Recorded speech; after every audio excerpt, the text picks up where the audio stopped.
This is not magic. I know it looks like magic with all these sigils and glowing doodad mattery, but it's not really magic. At least, it's not really the same kind of magic that you would find in a bog standard fantasy game. Magic, as it appears in New Eridu, is better described as science that we don't quite understand yet. Which I realize is a bit of a technicality since you can write a magic system that has a scientific aspect to it, but if I were to try and generalize a magic system, I would think of it more in terms of like summoning a fireball out of thin air and then hurling it towards an enemy. But if your so-called magic system is trying to operate on scientific principles, then you can't do that. This fireball can't manifest out of nowhere. It has to come from somewhere. There has to be an explanation for it, and it has to be sensible and believable. And most of the time, doing that kind of takes the magic out of the magic system.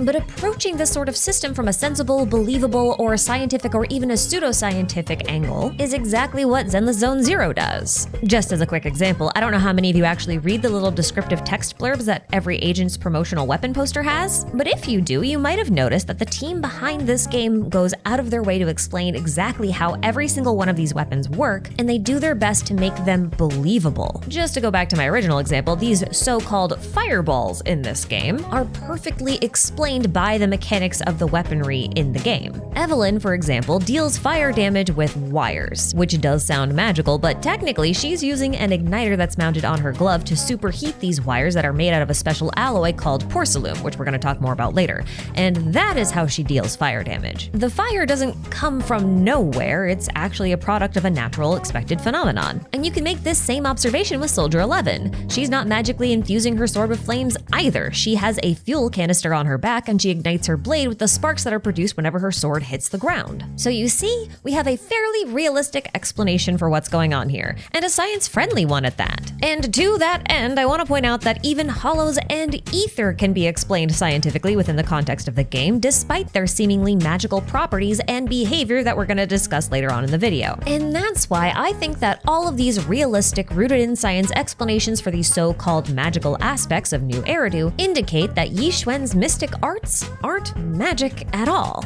They're just a science that's poorly understood. So fear not, citizens of the internet I've seen wandering around wondering why there's magic in your sci-fi game. Today, we're going to put your fears to rest and dissect Yishwen's mystic arts. We're going to talk about what they are, how they work, and their totally believable and absolutely scientific relationship with both ether and the hollows. And we're going to start this process by taking a closer look at Yishwen's real-world inspirations, because yes, that does factor into our calculations here. So Yixuan is a Taoist preceptor who makes a study of martial arts and cultivation. If you've ever read a Chinese fantasy novel of the xianxia or wuxia variety, you're probably already pretty familiar with this cultivation concept. But if this is new to you, allow me to grossly oversimplify. Those who follow the Tao practice cultivation in order to find a way to control their personal qi. Now, qi is just the energy that flows within your body along meridian lines. And the idea here is that if you can control the qi in your own body, then you can use it to manipulate both yourself and the natural world around you. But in doing this, it is very important that you do not disrupt the natural balance within yourself or within the world around you. That balance is represented by the yin-yang symbol, which is featured quite prominently in Yixuan's kit and her outfit. So basically what we're looking at here is someone who is very adept at manipulating the energy that exists within their own body, and they call that energy qi. Following this logic, the little glowing gold flame on her fingers that you see in this shot should be, or at least be representing, her qi, or internal energy. Now, I admit, if we stopped our investigation there, it would sound a lot like a very basic magic system, especially considering this is technically the magic system of xianxia and wuxia novels. However, we have to keep in mind that the reason why Belle and Wise are being sent to study under Yixuan is because her mystic arts are apparently a form of ether particle manipulation, which is an ability that the siblings share. And it's also an ability that was given to them by a scientist who was studying this phenomenon, which of course implies that it's a field of science. And this connection alone suggests that this so-called qi that Yixuan is supposed to be manipulating as a Taoist preceptor isn't technically qi or internal energy at all, but instead ether particles, specifically the ether particles that are within her body. Now, I know this is going to confuse some people, but here's the thing. At the end of Season 1's epilogue, we learned that normal people should have some amount of ether particles within their own body.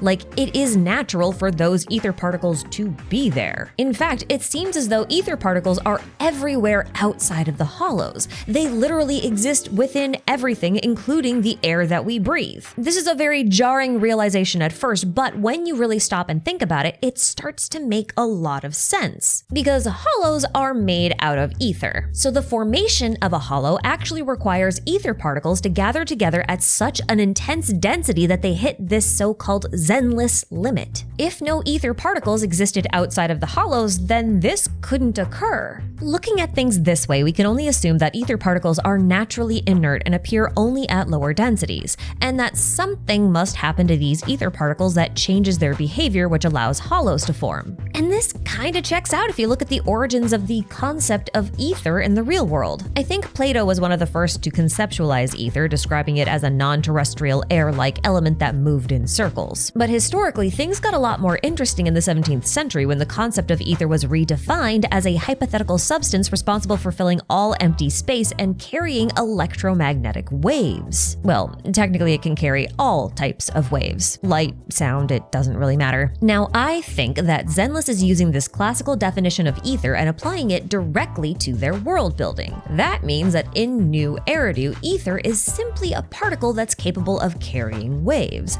And waves are literally everywhere. So ether particles must be capable of carrying a certain amount of wave energy before anything bad happens. This also implies that ether particles themselves aren't really the problem. They are a natural and purposeful phenomenon. But the real problem would be the way that you excite those ether particles. As an example of the whole sound wave thing, take a look at Astra. She's capable of exciting ether particles with her voice, with sound waves. Now again, those aren't technically electromagnetic, but sound waves are still waves and ether responds to waves, so this interaction does make sense. And depending on what type of sound waves she generates with her voice, the ether particles are going to respond differently because they're going to be excited in different ways. Now I could easily see something like this being interpreted as magic. If you could just sing a song and it would manipulate the space around you, that feels pretty magical. So it's easy to see why Astra would say music is magic. This could be how the ancient mages that we've heard of once or twice in passing got their name. They may have been responsible for discovering the interaction between sound waves and ether particles, hence why they're called mages. It's also very possible that the Exaltists had a similar origin story, as they are very closely associated with songs and hymns and that kind of thing. But Yishwen is a little different from Astra. As far as we can tell, she doesn't use any sort of sound waves to manipulate ether particles. So if she's not using sound waves,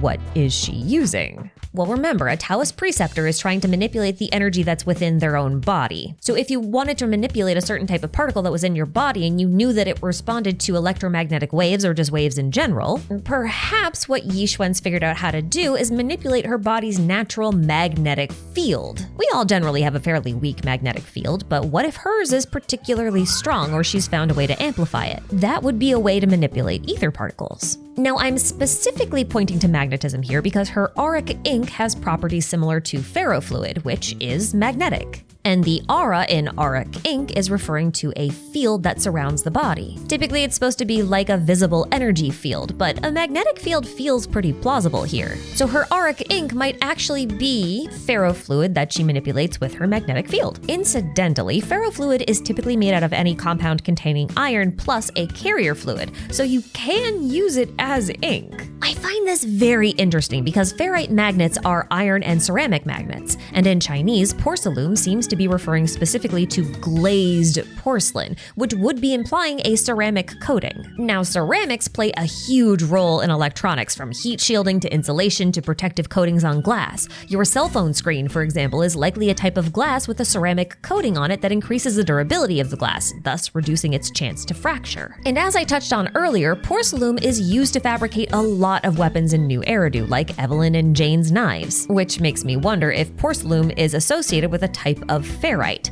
an iron ceramic compound, or maybe it's simply porcelain that's coated in an iron ceramic compound, or it's porcelain that has a lot of iron in it and is then later coated in ceramic compounds. If so, then that would make Yixuan's use of it as a sort of ferrofluid all the more likely, because porcelain is mined in the Waifei Peninsula. It's a local resource. So okay, if ether is a particle meant to carry electromagnetic waves, then how do we explain Yixuan's Fulu talismans? Because those still look pretty magically to me? Well, Fulu talismans are specifically designed for purification of evil. If we consider ether in its corrupted or overexcited state to be this evil, then purifying it must mean changing how excited an ether particle actually is. We could describe this level of excitement as a frequency. So hypothetically, if ether vibrating at a high frequency is dangerous and corruptive, then interrupting it with a lower frequency should slow it down and purify the evil, so to speak. And that explains what the Fulu talismans do, but not what they are. Because again, glowing talismans look pretty magical. I didn't really have an answer for this either. But then I was watching the teaser trailer again, and I noticed that as she was drawing one of her Fulu, she said,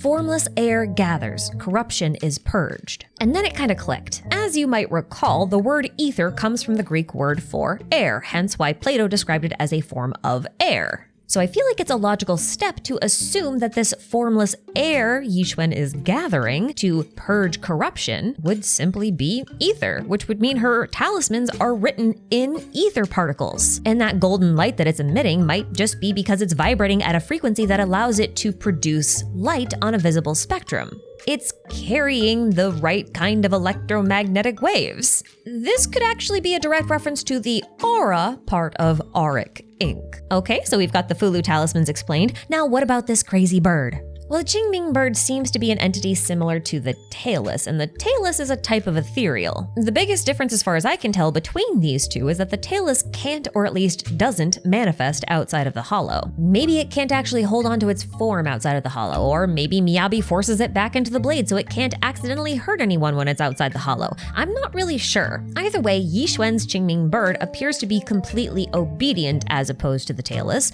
and it's likely able to manifest outside of the hollow thanks to Yishwen's magnetic ether manipulation. That's what I think these golden veins represent. It's the same kind of stuff as her Fulu talismans. So the golden veins are like the magnetic field being carried by ether particles, while the ferrofluid auric ink kind of stuff is this substrate that the bird is actually made out of. See? No magic, only science. But okay, this is an acceptable explanation for ether and why it would be everywhere, including outside the hollows and inside of people's bodies, but what makes hollows so destructive then? Why don't people corrupt into ethereals outside of hollows? And that's a very good question, but you see, hollows are not a natural occurrence. They are a man-made phenomenon. In fact, they came about as a result of a war back in the old civilization. Now, the old civilization was quite technologically advanced, as we can see from these robots like Qingyi. So we can safely assume that they must have discovered the existence of ether particles, because hollows don't exist without ether, meaning ether has to exist sometime before the hollows do.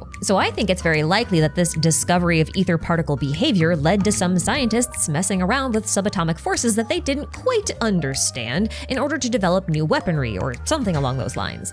And then they promptly lost control of the situation and bam, you got yourself the first hollow. And once one hollow forms, you're probably setting off a chain reaction, exciting ether particles and causing them to behave unnaturally, which forms more hollows and then more hollows and then more hollows. And before you know it, you've got yourself an apocalypse. Now, the current consensus among players is that the hollows look and behave somewhat like black holes. So it would make sense if the old civilization was studying ether particles in order to make something like an Alcubierre drive. I know that sounds really fancy, but it's basically just an engine that would allow for faster than light travel. If you mess up your calculations with it, it might form a black hole. It might even form a black hole if you don't mess up your calculations. So, you know, pretty dangerous kind of thing to be working on. But the problem with this theory about black holes is that even if we're taking visuals into account, black holes and hollows aren't really that similar.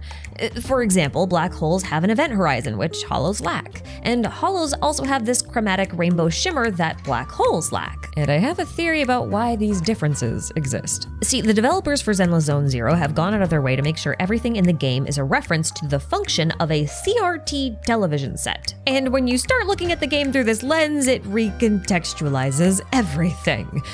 Let me show you what I mean. If you are old like me and grew up with CRT TVs, then you may have ignored your parents' warnings and placed a magnet in front of the television screen to create these really trippy rainbow patterns. And if you use a strong enough magnet at the correct distance, you can use this magnet to form a black hole on your TV monitor, one that has a chromatic aura just like a hollow. And as we've previously established, a powerful electromagnetic disruption would certainly be something capable of stimulating ether particles enough to reach some sort of unknown threshold like the Zenless limit that would then form a hollow. The same way a powerful magnet can create a hollow void on a TV screen. Now, before you say anything, I am not in any way suggesting that New Eridu is a simulation inside of a TV. I definitely don't think that's the case. But I do think the developers are using CRT TVs to represent different phenomena in particle physics. So for example, hollows may still actually be black holes, but they are being represented as if they are the hollow voids that would appear when you apply a magnet to a television screen. So as a bit of a thought experiment, I want to conceptualize a lot of this stuff that's going on in the game as if it were part of a television set. But you kind of need to know how a CRT TV works in order to understand this, so let's go over that first.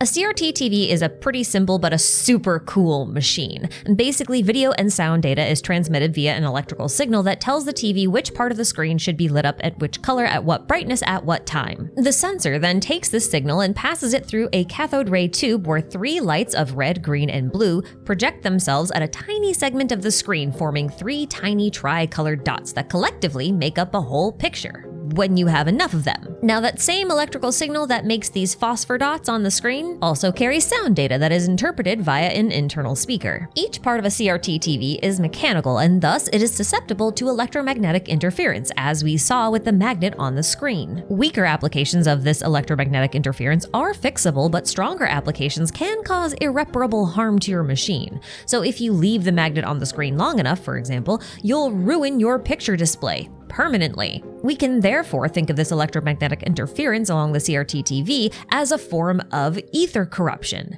Minimal exposure is reversible, intense exposure is not. Now let's look at video cassette tapes as another example. The tape inside of a video cassette is magnetic. It's a thin film of plastic with magnetic iron or ferrite particles that are adhered to the surface. And these have been magnetized so they line up in a very, very specific way. A VHS player works by detecting these subtle changes in the film's magnetic field as it passes by this sensor, and that generates an electrical signal that the television converts into light and sound. Now, because of this, passing a strong magnet over the film would disrupt the magnetic fields of those carefully aligned particles and cause the VHS player to generate an electrical signal full of visual and auditory noise, if it can manage to generate a readable signal at all. So essentially, all of this boils down to the TV not being able to interpret the correct signal from whatever medium it's trying to read, whether it's magnetic film or a live broadcast. For this reason, we should consider the process of ether corruption as a sort of signal distortion. This is a very important thing to keep in mind, and we're going to come back to it. But the reason I am talking about video cassettes in particular right now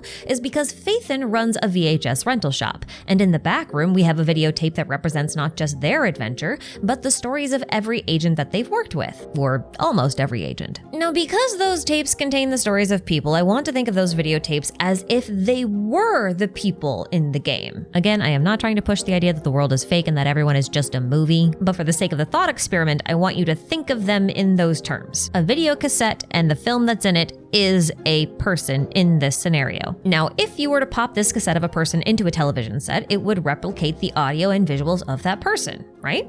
But let's say you hit that VHS tape with a strong magnetic force. The film that makes up that person would be corrupted, and that would render its electrical signal distorted or even unreadable by the CRTV set that we call New Eridu. That means they would be projected into the world in a warped form. This is an ethereal, a product of signal distortion. Continuing this metaphor here, I suspect that people who possess high ether resistance are kind of like video cassette tapes with different kinds of film in them that allow them to withstand more or less electromagnetic interference. Standard VHS tapes are pretty susceptible to this kind of damage, whereas archival VHS tapes are not just more resistant to this kind of damage, but they are one of, if not the best method we have of real video preservation because of their extreme resistances to corruption, or rather electromagnetic interference and film degradation. You know what I mean. So agents with high ether resistance that go into the hollow are like archival tapes, whereas regular people are like regular VHS tapes. One has a much better chance of providing a clear and stable signal for the CRT TV to read. This could be why we signal search for new agents. We're looking for agents whose tapes allow for consistently strong electric signals. Now, if a signal were to experience electromagnetic disruption, then it should be possible for someone like Phaethon to reverse this process and recover this lost data by recalibrating the magnetic fields of the magnetic particles on the film strips. These particles are representational of ether, and their ability to recalibrate them is their ability to manipulate ether particles. Do you see what I mean when I say everything is a metaphor for CRT TV technology here? Because there's more, trust me, there's a lot more. I've got pages and pages of cut content of other examples here, of all the things that this CRT TV stuff recontextualizes, like the reason why ethereals primarily appear as hot pink, neon green, and ionized blue could just be because they represent distorted versions of RGB, the primary colors of light. It could even explain this weird four-colored stained glass thingy that this Exaltist has. This thing could just be referencing the YPBPR color space, which sounds like a complicated thing, but it's basically just a method of encoding color for analog displays like a CRT TV. And we could even talk about how signal disruption could explain the existence of ethereals created from raw ether. They could simply be ghost images that appear like illusions within a television's static. And we can even go far as to argue that the scientists within Zenless Zone Zero are somewhat aware of how ether behaves and its relationship to CRT TV technology, and have been trying all sorts of things to circumvent negative effects. Take Anby's Silver Squad, for example. They were special soldiers with high ether resistance, and that's likely referenced in the type of technology that Zenless compares them to: silver gelatin prints. That's what Silver Soldier Anby's name card is referencing with the title of Gelatin Silver Dance. Now, unlike the magnetic film found in VHS tapes, silver gelatin film is a chemical-based process rather than a mechanical or electromagnetic one. So it isn't really affected by things like magnets or really any sort of electromagnetic wave apart from light. So you could see how this would suggest artificially high ether resistance. And it's also a clever reference to silver gelatin prints being perfect copies of their originals because all of the Anbys were clones. But okay, let's just bring this back to Yishwen, since that's where we started this whole investigation. If we take another look back at her potentially ferrofluid ink that she controls with her aura, which I think is just her personal magnetic field, then it is very possible that this is just a reference to magnetic film tape minus the plastic film. Both the ferrofluid and the magnetic film are ferromagnetic, and they are based on the same materials, at least in theory. And if this theory holds up and she does have good control over her magnetic field, then Yishwen might be able to navigate hollows using cardinal directions, kind of like a compass. Like, remember when she told Vivian and Phaethon to head southeast? That's what I'm talking about. You're not supposed to be able to do that from inside of a hollow. But if she has good control over her own magnetic field and the magnetic field around her, then this could explain a lot of things. And it could also be what makes her so-called magic a science. Shout out to Comfy Blue for this observation because I forgot this even happened. I found his shorts while I was midway through editing this video and was surprised to find that not only did he reach similar conclusions about her auric ink being ferromagnetic, but he also picked up on some details that I didn't. He makes some pretty great stuff, so you should definitely check him out when you get the chance. I'll leave a link for you. Now, I could go on, trust me, I have several pages of cut content here, but seeing as we're just about to head into season 2 where we're gonna get even more information about how all of this works, I think I'm gonna leave things here for right now. If I'm anywhere close to being right about how all of this works, I'm gonna make a deep dive that fleshes out even more stuff, leveraging all of this new information that we're getting a little bit later on. And hey, maybe we'll even be able to talk about more stuff like quantum electrodynamics, or maybe we'll learn more about how magnetic fields really work. But even if I'm wrong about the specifics here, there is still one thing that is very clear to me. Nothing in this game is supposed to be magic. Everything is supposed to be rooted in science. If you made it this far, thank you so much for watching, and hopefully I'll catch you all in season 2. Cause I'm excited for all the new lore. I wanna learn about sacrifices. This song doesn't actually make any sense. I'm gonna go bye-bye. Thank you for watching again.